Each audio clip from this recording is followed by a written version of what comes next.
According to Assosicted press, NATO's Secretary General, Rutte, on Monday warned Russia was trying to destabilize countries in the alliance as he called on members to increase defense spending to counter Moscow. To guarantee our security in the future, we also need to ramp up our efforts now, Rutte said in a joint briefing alongside Portuguese Prime Minister, Luís Montenegro, as he visited Lisbon on Monday. We also know that the goal of 2%, now set a decade ago, will not be enough to meet the challenges of tomorrow. The threat from Russia may seem distant, but let me assure you it is not, he added as he also warned Portugal about Russian threats to its territory. Russian ships and long-range bombers menace the Portuguese coast. Portugal's fragile undersea infrastructure is squarely in Russia's sights, Rutte said. Rutte also addressed recent cable ruptures in the Baltic Sea. Just yesterday we saw another incident in the Baltic Sea with disruption to a cable connecting Latvia and Sweden. The good news is through mission Baltic Sentry, NATO's ships and aircraft are operating alongside our allies over there, enabling a fast, coordinated response. Sunday's rupture follows a string of incidents that have heightened fears of Russian sabotage and spying in the strategic region.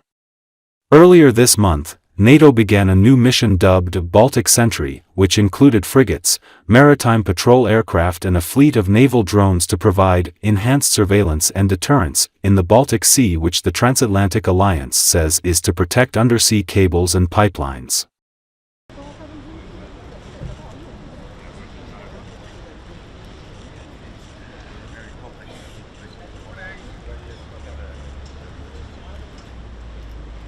Olha, querem melhor que isso? Só no contigo? Já aconteceu aqui, de certeza absoluta.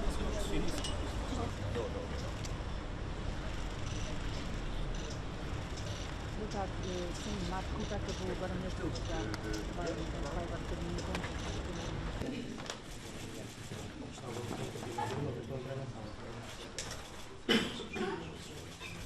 Queria, em primeiro lugar, dirigir uma palavra de saudação.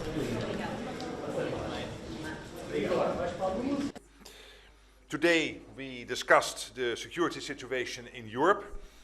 Russia is trying to destabilize our countries and is challenging the resilience of our societies, with acts ranging from assassination attempts to cyber attacks to sabotage. And Russia continues to wage a brutal war of aggression against Ukraine.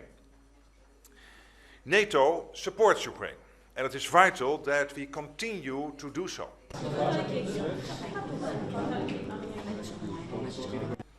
Just yesterday, we saw another incident in the Baltic Sea, with disruption to a cable connecting Latvia and Sweden.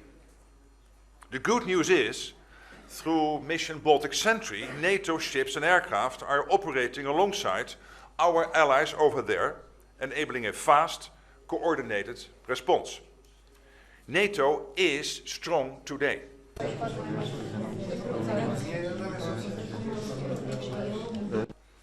And to guarantee our security in the future, we also need to ramp up our efforts now.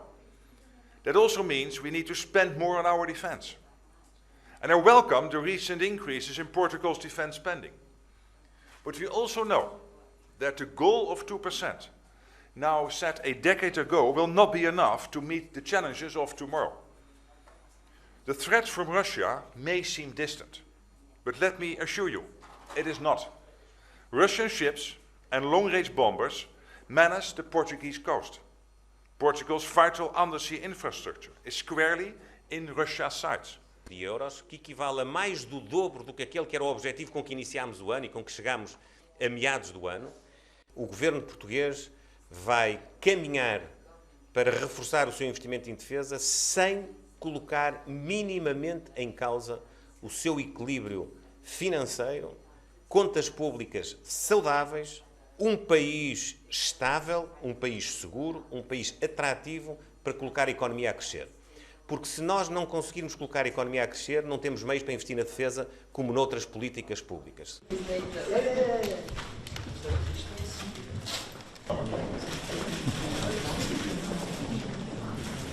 mesmo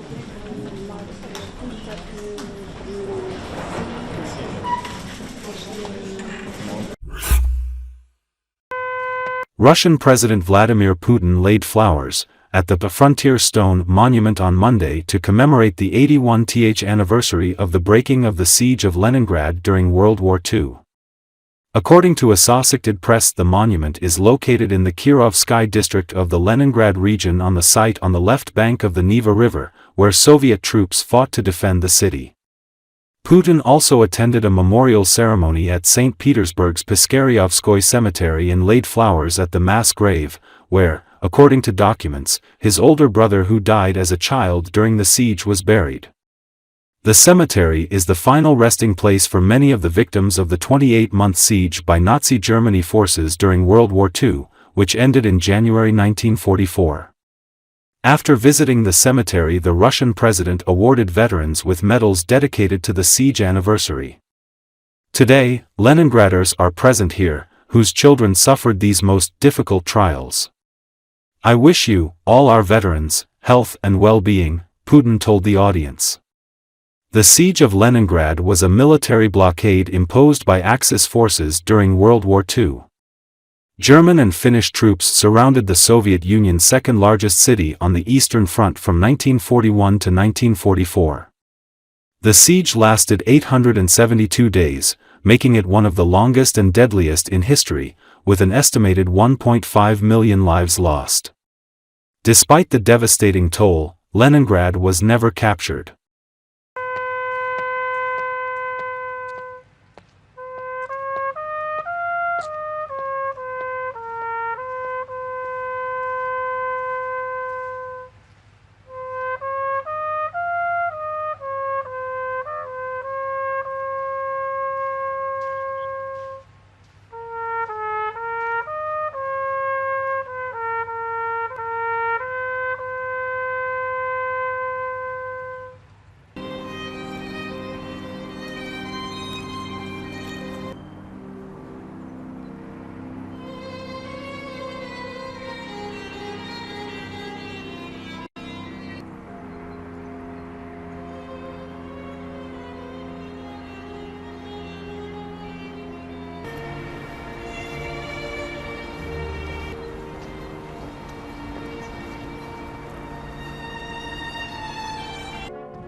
С зажигалками, ухаживали за ранеными.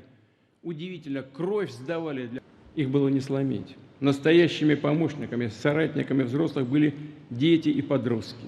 Сегодня здесь присутствуют ленинградцы, на чью детскую долю выпали эти тяжелейшие испытания. Желаю вам, всем нашим ветеранам, здоровья и благополучия. Низкий вам поклон. В соответствии с указом президента Российской Федерации, юбилейной медалью 80 лет Победы в Великой Отечественной награждены Перчиков Владимир Алексеевич, участник обороны Ленинграда.